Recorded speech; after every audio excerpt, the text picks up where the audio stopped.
করতে পাইনি। যাই তো নয়নের কাছে। হাই নয়ন। হাই মনি, ফাইনালি আমাদের ডিভোর্সটা হয়ে গেল, তাই না?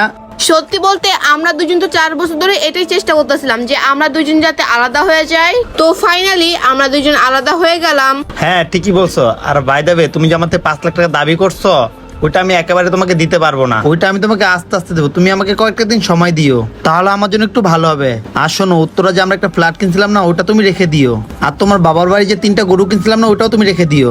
আর যাই হোক, আমি যে জিদ করে একটা নতুন বাইক কিনছিলাম 3.5 লাখ টাকা দামের, ওটাও তুমি রেখে দিও। আর আমি যে তোমাকে এত কিছু দিচ্ছি, তুমি আবার টেনশন করো না। আমাদের যে পুরান বাইকটা আছে না, হিরো হোন্ডা, ওইটা আমি রেখে দেবো।